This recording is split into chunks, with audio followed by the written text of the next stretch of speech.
Hey everybody, how you doing? It's Dave, your host of Boiled as an Owl. And I bring to you episode 6 today.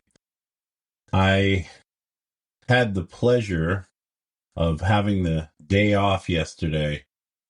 I was in deep burnout because this last year and a half, I traded addiction for workaholism.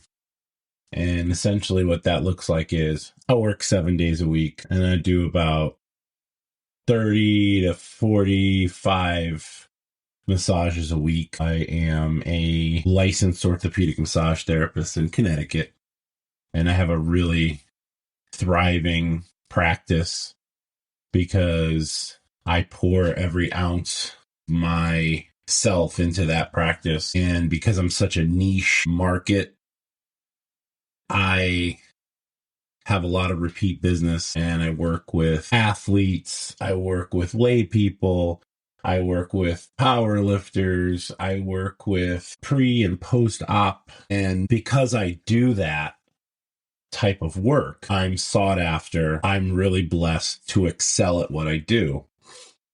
And it gets to the point where I don't really do anything other than work because I've gotten to a point in my life where I can't seem to justify going out anymore. I was an avid concert goer for a long time. I would go to 50 live shows a year, if not more.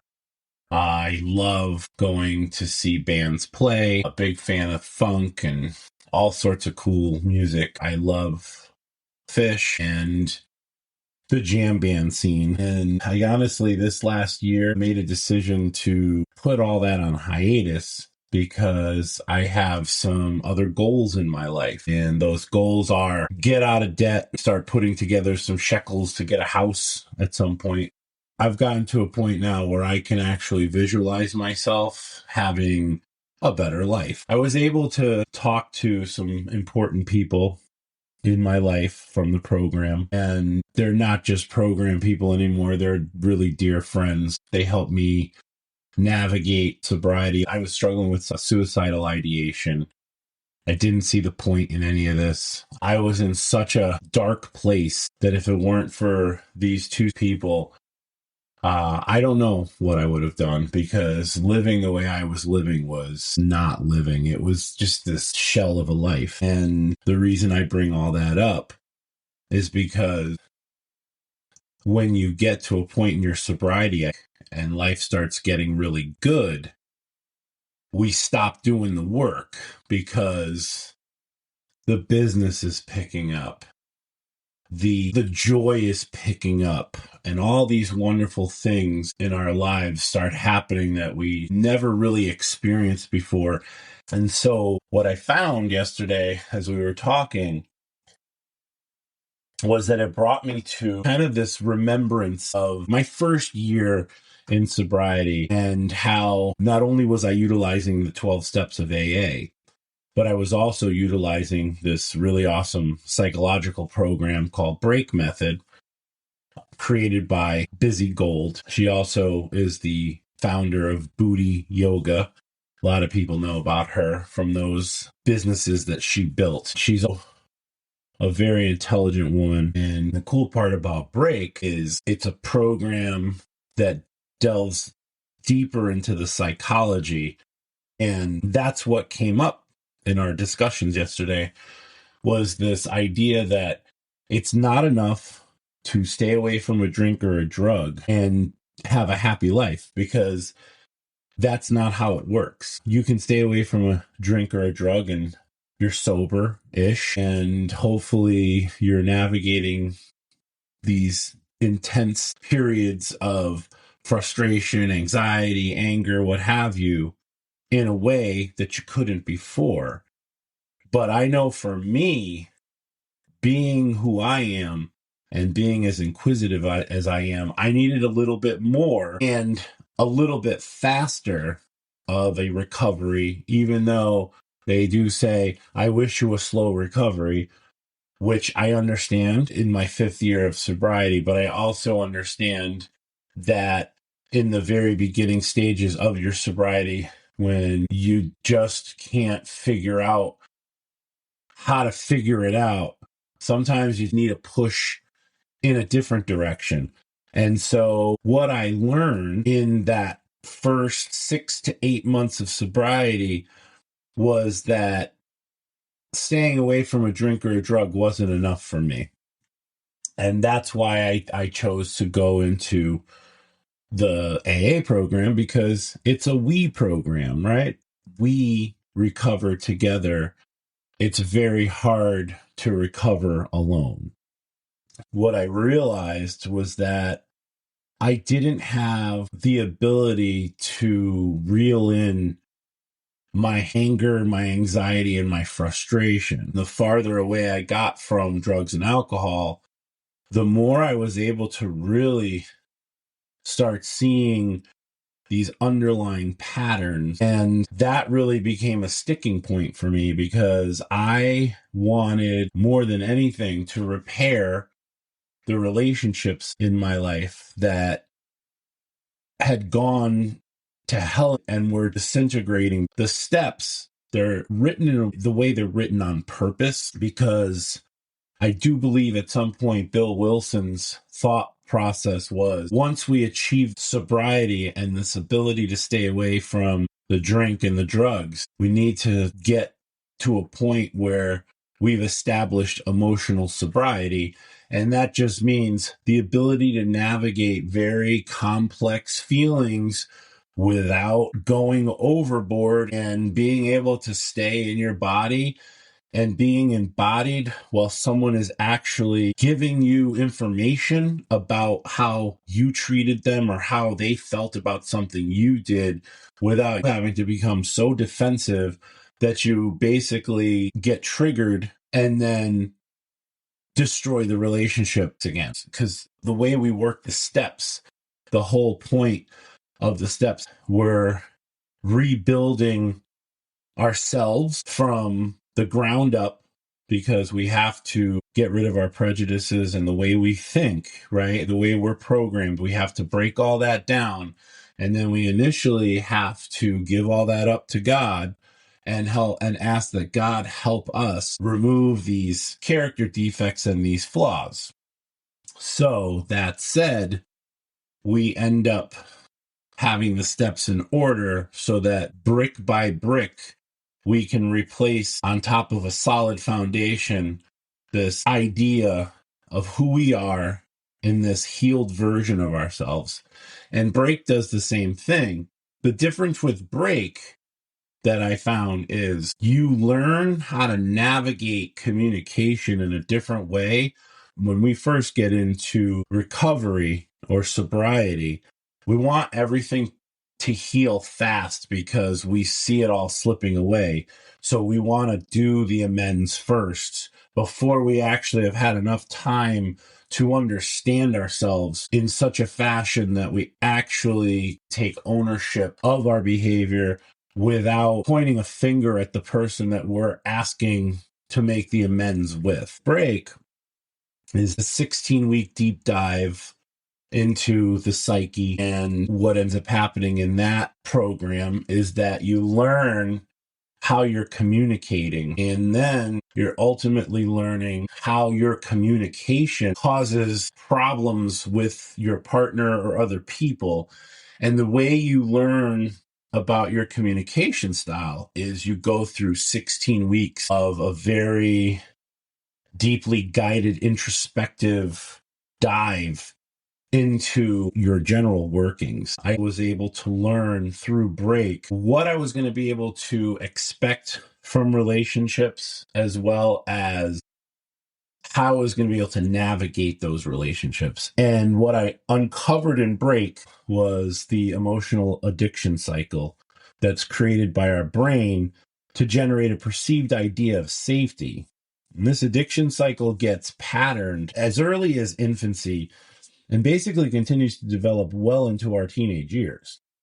So the subjective patterns are generated by the way in which we perceive repetitive inputs. And that's the key. It's repetitive inputs. And these inputs are coming from our environment and the beliefs, behaviors, and perceptions of our parents, our caregivers, our relatives, our siblings, and society at large.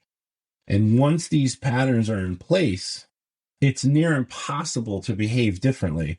We quite literally live on autopilot and begin to believe that we're the victims of a world that has coldly kicked us to the curb. And that was my experience. Everything that I believed was fashioned in me from the day I was born, pretty much up until I was 2 years old. What I realized with break was that it was the repetitive signaling and the repetitive behaviors more so than one episode. These ideas are so important to understanding addiction at a much deeper level. And until we're able to actually honestly and accurately appraise ourselves, we're merely existing in a cipher of survival with no real authenticity and a deep anger at a perceived creator who could care less about whether or not we ever realize our true purpose or not.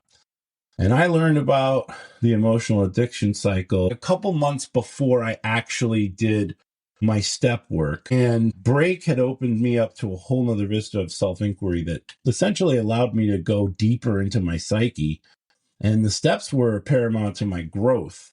But like I said, I needed a system that would help me further my ability to co-create more deeply with a higher power. And what we learn in the 12 steps is we need to give our lives up to a higher power in order to achieve the sobriety that we want. And the two ideologies dovetailed together helped me further my understanding about what made my brain work the way that it did. Break's approach was found in fine-tuned questions and a pragmatic approach that helped me understand how illogical my fears were in real-time scenarios. So getting a real-time picture allowed me to see how my brain would act when it was triggered. All it was trying to do was convince me that my safety was in question. And even when it wasn't the case, it was still acting in such a fashion that would basically lie to me and try to get me to act in a certain way so that I could protect myself. And what I learned was that as soon as something triggered a past event, my brain would literally kick into high gear and try to propagate past data to make it look as if the past was actually happening in the present. It was fascinating to watch it unfold while I was doing the break work and understand it from a 12-step approach too, because in the 12-step paradigm, I learned that I was wanting control because I didn't believe I had any. So when these past cues are being called up as a form of present danger and I'm reacting to them, it's causing me to essentially sound my inner alarm. And I would then start weaponizing the truth, lay siege to anyone I deemed a threat. And this played out, especially within my intimate relationships and more so in my romantic relationships throughout my whole life. I learned that some facet of a younger version of me was taking the wheel and forcing me into these very destructive patterns. And because I had no self-awareness of this, I would go into almost like blackout and brownouts while drinking, and this brain pattern would initiate its protective device, and inevitably I would get so destructive and angry that I would destroy my relationships because I would get hurt. I would be in a blackout, wouldn't even know what I was doing or saying, but I know it was vicious and crazy because that emotional addiction was this consistent people pleasing that I did because I had this fear of rejection. So once the fear of rejection would kick in, ultimately it would cause me to get angry because I'd always wonder why I wasn't good enough. Why the people in my life treated me the way they did. And how dare they do that to me when I was trying to keep the peace and I was trying to be such a good boy or a good husband or a good partner, whatever. It was all a sham because my brain always convinced me that I wasn't good enough and that I had to work way harder than I did. So, what I ended up doing in my relationships was people pleasing the shit out of everybody and then pushing them away because in the beginning of the relationships, my emotional addiction was the chase, the rush of chasing the woman and finally getting her, and then navigating the fact that she didn't reject me. And this is one of the things that was so great about yesterday. I was talking to my friend and she was saying basically the same things my brain was thinking. You get the honeymoon phase, and then the honeymoon phase sex, and then everything's going great. And then inevitably the pink cloud starts to die down. The boredom kicks in. And then what do? You start the arguing because the arguing means that that person still cares about me. And if I argue hard enough, then we can have makeup sex. And as we were talking, I was just having so many aha moments and realizing just how sick and twisted our brains are because they push us to create all of this tension and this back and forth in our relationships as if it's some kind of fuel to make you feel like the other person actually wants you more or loves you more. And as a rejection person, there's several different patterns. I'm just speaking on mine and my experience, but as a rejection person, when you have to control to feel safe and loved, what ends up happening is you're manipulating everything because you're trying to get the safety that your brain is convincing you that you need. And most likely, there's nothing happening in the moment that's actually causing you to be unsafe. Maybe the person's body movement, the eyebrow raise, the tone of voice, or the way they put a cup down, little insignificant shit like that. And then all of a sudden your brain's like, danger, danger. And then you start responding. Now, in the beginning, because I didn't want anyone to ever see the Hulk smash version of me, I was really good and I made sure everything was copacetic and we were just all happy and having a good time. But with that behavior came stuffing emotions down deep and holding them there. And then after months and years of stuffing, inevitably what would happen for me was I would explode in such a fashion that I'd actually have an emotional blackout. I would be so angry, flipping out, breaking shit, you name it, because I had finally hit my point of no return and I was exploding it all out. And my poor partners wouldn't know what the hell was going on because they couldn't believe where I was. And then what would I do? Start weaponizing all of the past betrayals and hurts that I felt, because rather than actually address them in the moment, I had to stuff them because I didn't want anyone to reject me or leave me. I was so afraid of being left behind or divorced that I tried so hard to keep the peace, and it was to my own detriment. I never recovered after those explosions because a little piece of the relationship was broken. More drugs will mask all this pain, so I'll just eat my drugs. I'm really sorry, it won't happen again until it happens again. As I was able to navigate all that stuff with break, I was able to then look at it in a different way with AA. And as I was writing my inventory, I could really see how the relationships I had with certain people were so dysfunctional because of my behavior. They were responding and acting the way they were because of me, and vice versa. As I navigated these relationships and really did the inventory work and the break work, I found that some of these relationships were never going to be healed because as I was serving my communication style differently, some of these people in my life couldn't handle it because they didn't like this calmer, more demure version of me. And I think it set off their brain patterns to go, there's some danger here. This dude's not acting the way he used to, and I don't trust it. And what break teaches you is the more you keep serving the communication style from a healthy perspective, the more you're going to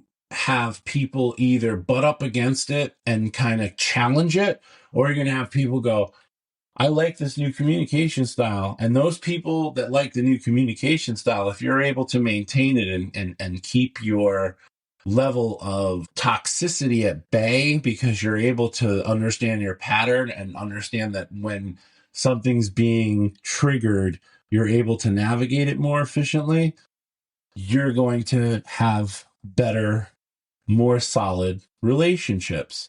And it takes a lot of work, but at some point, the work is worth it. And now the people who I have real, truthful relationships with and conversations with, where we're talking about the real things that happen in our life and we're not hiding or keeping secrets, those are the people that end up being my people. I really believe that's the reason why we need to avoid dating people for at least a year or longer, because our ability to navigate relationships is so broken that until we learn how we think and how we attract the people that we like, we keep attracting the same person over and over and over again that keeps triggering this idea of non-safety and gives us this sense of deep feeling and meaning, because we feel so wonderful when we're triggered by impulsivity and impulsive and intrusive thoughts versus that peaceful, serene nature that you get to see in healthy relationships. And I feel like that is the key to keeping our emotional addiction cycles at bay, is to understand them, to really navigate our inner workings, do all these steps in order, and just really take a good, hard stance that you're going to give yourself at least a year to understand how your inner workings operate so that you can bring your best self to the table in any kind of relationships. And that's why it's so imperative when we do step work that we take a break from everything. Most people's relationships in sobriety either end up course correcting, as long as one of the people isn't an alcoholic. If you have two alcoholics and two drug addicts, if both people aren't doing the sober thing, more than not, your relationship is going to go to hell. If you have the typical alcoholic relationship with a man or woman who loves you through all of it, and they see the changes and the consistency in your recovery, they're most likely going to stay in your life. I definitely have witnessed that in program. I know that I brought in another program. It helped me with AA to get a bigger snapshot of how my brain worked. And it's been 5 years now, and I've had a couple relationships. I see the possible issues that could happen later on down the road. And when I see that, I'm more apt to say, hey, I don't see this relationship working out because I'm already starting to see the dysfunction. So I'm becoming very selective with who I talk to and who I spend my time with. And that's another blessing, because now I can really give the attention to those that I want to versus feeling that I need to because I'm backed into a corner. I hope this puts into perspective how important it is to stay away from relationships in your first year or longer for you if you need to, because there will come a point where the further you get in your recovery and the more you talk to healthy people who aren't bullshitting you, you'll start seeing your own patterns too. And if you ever choose to do the break work, again, breakmethod.com, you could check that out. That is not a free program. That is a paid program, but you pay one fee once and that's all it is, because the whole key is sustainable self-mastery. It's a cool tool to put in your basket. So I just wanted to give a shout out to Busy and Break Method, because that was another piece of the puzzle for me. So I hope everyone has a good day. And again, God, grant me the serenity to accept the things I cannot change, the courage to change the things I can, and the wisdom to know the difference. Hope you have a good one.